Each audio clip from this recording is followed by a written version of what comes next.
नमस्कार जय जगन्नाथ दर्शक बंधु एसपी एस्ट्रोलॉजी ओडिशा चैनल प्रसारित मासिक राशिफल कार्यक्रम को आपण मानक स्वागत। दर्शक बंधु आज आम आलोचना करवा ये सेप्टेम्बर 2025 रे केमिति रहिबो राशि चक्र षष्ठ राशि कन्या राशि व्यक्तिविशेष मानक पई कोन रहिबो शुभाशुभ राशिफल विषय रे विस्तृत भाव आलोचना करवा प्रतिकार सहित किंतु ता पूर्व आपण मानक एक अनुरोध जदि आपण माने हम चैनल को प्रथम थर के आसी थांते ते वीडियो को लाइक करंतु शेयर करंतु एवं चैनल को सब्सक्राइब करी पाखर तो बेल आइकन को प्रेस करंतु। तो दर्शक बंधु चलंतु आरंभ करबा आज आलोचना ए सेप्टेम्बर मास रे केमिति रहिबो कन्या राशि रे व्यक्ति विशेष मानक पई शुभाशुभ राशिफल। दर्शक बंधु ए कन्या राशि जार अधिपति ग्रह होचंदी बुध यार शुभवार रविवार बुधवार शुक्रवार घातवार शनिवार शुभ संख्या 5 6 8 शुभ रंग सबुज धला नील। दर्शक बंधु जो गुरुत्वपूर्ण ग्रह मान रही जो मानकर भूमिका अत्यंत गुरुत्वपूर्ण ए राशिफल विचार रे तो से माने होचंदी बृहस्पति शनि राहु एवं केतु एवं अन्य ग्रह मानकर मध्य भूमिका रही किंतु ए ग्रह मानकर जेहेतु स्थिति अधिक दिन धरिबा मानकर गोचर र दिन अधिक रही से नहीं आम विचार करती तेणु ए बृहस्पति आपणक राशि वर्तमान दशम स्थान रे शनि सप्तम स्थान रे राहु षष्ठ स्थान रे एवं केतु द्वादश स्थान रे अधिष्ठान करुछंती। ए ग्रह मानकर गोचर स्थिति को नजर रखी आम यह विचार करिपरिबा जे कन्या राशि रे जन्म होइथिबा लोकंक पई ए मास उत्थान पतन रे परिपूर्ण रही पारे। मासर प्रथमार्ध अपेक्षाकृत दुर्बल हेबो द्वितीयार्ध रे अवस्था भल रहिबो एवं सूर्य एवं बुध केतुंक सहित द्वादश घरे रहिबे। मंगल ग्रह मास आरंभ रे द्वादश घरे आपणक राशि रे रहिबे। शनि महाराज सप्तम घरे राहु षष्ठ घरे बृहस्पति दशम घरे एवं शुक्र एकादश घरे रहिबे। एही मास रे स्वास्थ्य समस्या प्रति आपनको सतर्क रहिबाको पड़िबो।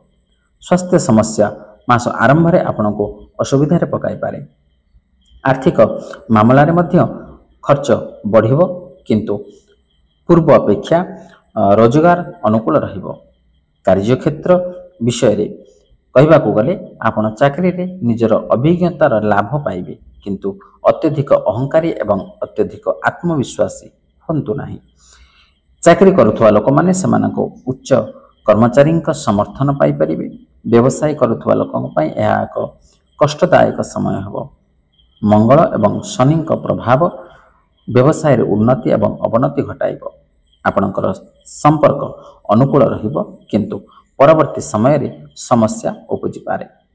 जेतेबेले कि एही मास वैवाहिक संपर्क पई उत्थान पतन रे परिपूर्ण रहिबो। दर्शक बंधु प्रथमे जो आम आलोचना करथिले गुरुत्वपूर्ण ग्रह मानक विषय रे से ग्रह मानकर आम व्यक्तिगत फल सामान्य रूप से जानी रखिबा। जे प्रथमे आम जदि बृहस्पति कथा आलोचना करबा तबे बृहस्पति होचंती धन धान्यर कारक विद्या बुद्धिर कारक जस कीर्तिर कारक आध्यात्मिकतावादीर कारक एवं समस्त प्रकार सकारात्मक दिगर एवं सकारात्मक कार्यर कारक होचंती ए देवगुरु बृहस्पति। ए बृहस्पति केबे अन्यर अनिष्ट चिंता करती नहीं कारण से होचंती देवगुरु। जने गुरु केबे भी संसार अमंगल चिंता करि पारंते नहीं किंतु निर्भर करे बृहस्पतिंकर अवस्थिति को उपरे। तेणु बृहस्पति आपणक राशि पई दशम स्थान रे गोचरीय स्थिति अनुसार बृहस्पति द्वितीय पंचम सप्तम नवम एवं एकादश स्थान रे शुभ फल प्रदान करती किंतु आपणक राशि पई जेतु दशम बृहस्पति तो शुभ फल प्रदान करिवे नहीं बा अन्यान्य ग्रह मानकर संबंध रे से सामान्य अशुभ फल मध्य प्रदान करि पारंती एवं शुभ फल मध्य किछि अंश रे प्रदान करि पारंती। तो ए समय मध्य रे आपण कोन पाइबे बृहस्पति ठारू फल जदि आपण व्यवसाय वाणिज्य क्षेत्र रे अछन तेबे ए समय मध्य रे आपण आसान रूप लाभ प्राप्त करि परिबे नाही बा आय निश्चित भाव रे ह्रास पाइबो। जदि आपण पार्टनरशिप व्यवसाय करुछन तेबे आपणकर पार्टनरकर 100% सहायता आपण प्राप्त करि परिबे नाही।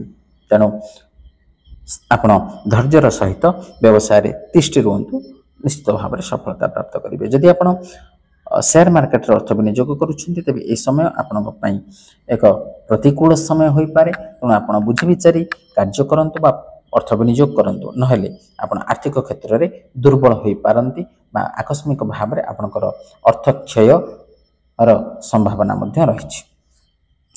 ଏବଂ ଯେଉଁମାନେ ଆଧ୍ୟାତ୍ମିକ କ୍ଷେତ୍ରରେ ଅଛନ୍ତି ସେମାନଙ୍କ ପାଇଁ ଏ ସମୟଟି ନିଶ୍ଚିତ ଭାବରେ ଅଶୁଭ ଫଳପ୍ରଦାୟକ ହେବ, କାରଣ ଆପଣଙ୍କର ଆଧ୍ୟାତ୍ମିକତା ଦିଗରୁ ମନ ଫେରାଇ ଆଣିପାରନ୍ତି ବା ଭଗବତ ପ୍ରାପ୍ତିରୁ ଆପଣ ନିଜକୁ ନିବୃତ୍ତ ରଖିପାରନ୍ତି, ଅନ୍ୟାନ୍ୟ ଦିଗରେ ଦୃଷ୍ଟିଗୋଚର କରିବେ ବା ମନ ଦେବେ, କିନ୍ତୁ ଏଥିରୁ ଆପଣ ନିବୃତ୍ତ ରହିପାରନ୍ତି। ଏବଂ ବିଦ୍ୟାର୍ଥୀମାନେ ଯେଉଁମାନେ ପାଠପଢ଼ା କ୍ଷେତ୍ରରେ ଅଛନ୍ତି, ବିଶେଷ କରିକି ଉଚ୍ଚ ଶିକ୍ଷା କ୍ଷେତ୍ରରେ ଅଛନ୍ତି, ସେମାନଙ୍କ ପାଇଁ ଏ ସମୟ ମଧ୍ୟ ଭଲ ଫଳର ସମୟ ନୁହେଁ ବା ଅଶୁଭ ସମୟ ହୋଇପାରେ। ତେଣୁ ପାଠପଢ଼ା କ୍ଷେତ୍ରରେ ଆପଣଙ୍କର ଅବନ୍ନତି ଦେଖାଦେଇପାରେ। ଆପଣ ଅନ୍ୟାନ୍ୟ ଦିଗରେ ମନ ବଳାଇବେ, କିନ୍ତୁ ପାଠପଢ଼ା କ୍ଷେତ୍ରରେ ଆପଣଙ୍କର ଆଗ୍ରହ କମିଯିବ ଏବଂ କିଛି ସମୟ ନିରନ୍ତର ଭାବରେ ଆପଣ ଗୋଟିଏ ସ୍ଥାନରେ ବସିକି ପାଠ ପଢ଼ିବା ପାଇଁ ଅକ୍ଷମ ହୋଇପଡ଼ିବେ।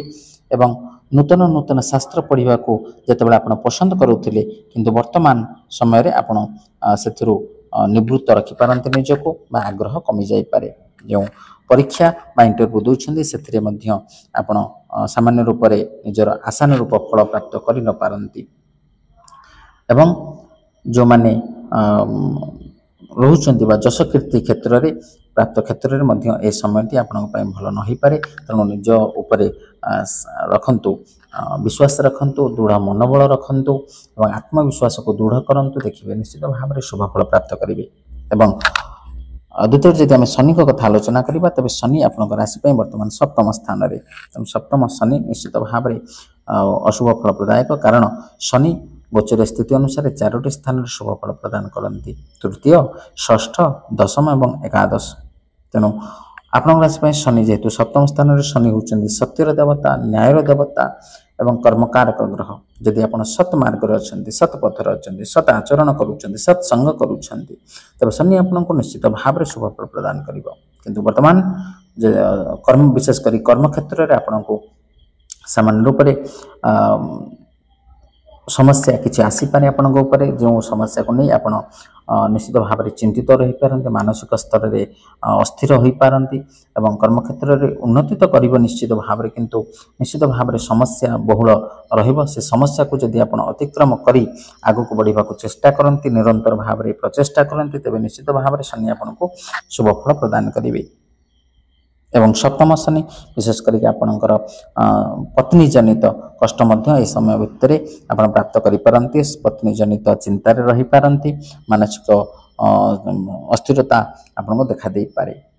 ତ ଦର୍ଶକ ବନ୍ଧୁ, ଆମେ ତ ଶୁଭ ଏବଂ ଅଶୁଭ ଫଳ ବିଷୟରେ ଆମେ ବିସ୍ତୃତ ଭାବରେ ଆଲୋଚନା କଲେ। ଯେଉଁ ଅଶୁଭ ଫଳ କଥା ଆମେ ଆଲୋଚନା କଲେ, ସେ ଅଶୁଭ ଫଳକୁ ପରିତ୍ୟାଗ କରି ଶୁଭ ଫଳ ପ୍ରାପ୍ତ କରିବା ନିମନ୍ତେ ଆମେ କେତେ ଗୁଡ଼ିଏ ପ୍ରତିକାର ବିଷୟ ମଧ୍ୟ ଆଲୋଚନା କରିବା। ସେ ପ୍ରତିକାର ଗୁଡ଼ିକ ହେଉଛି, ଆପଣ ତ୍ରିପୁରା ସୁନ୍ଦରୀଙ୍କୁ ଦର୍ଶନ କରନ୍ତୁ ବା ସେମାନେ ପୂଜା ଅର୍ଚ୍ଚନା କରନ୍ତୁ ଏବଂ ଶିବଙ୍କୁ ଦର୍ଶନ କରନ୍ତୁ। ସୋମବାର ଦିନ ଶିବ ଦର୍ଶନ କରନ୍ତୁ, ଆପଣଙ୍କର ରାଶି ଏବଂ ନାଁରେ କ୍ଷୀର ଲାଗି କରନ୍ତୁ ବା ଗଙ୍ଗାଜଳ ଲାଗି କରନ୍ତୁ। ଶିବ ପଞ୍ଚାକ୍ଷର ସ୍ତୋତ୍ରକୁ ମଧ୍ୟ ଆପଣ ପାଠ କରିପାରିବେ। ଏବଂ ଆପଣ ଶନିବାର ଏବଂ ମଙ୍ଗଳବାର ଦିନ ହନୁମାନ ଦର୍ଶନ କରନ୍ତୁ, ହନୁମାନ ଚାଳିଶା ନିଶ୍ଚିତ ଭାବରେ ପଢ଼ନ୍ତୁ କିମ୍ବା ବିଷ୍ଣୁ ସହସ୍ରନାମ ପାଠ କରନ୍ତୁ, ବଳଦେବ ଦର୍ଶନ କରନ୍ତୁ କିମ୍ବା ଆପଣଙ୍କ ବୁଧବାର ଦିନ ଗୋମାତାଙ୍କୁ ସବୁଜ ଘାସ ଖାଇବାକୁ ଦିଅନ୍ତୁ। ଏହା କରିବା ଦ୍ୱାରା ନିଶ୍ଚିତ ଭାବରେ ଆପଣ ଶୁଭ ଫଳ ପ୍ରାପ୍ତ କରିବେ।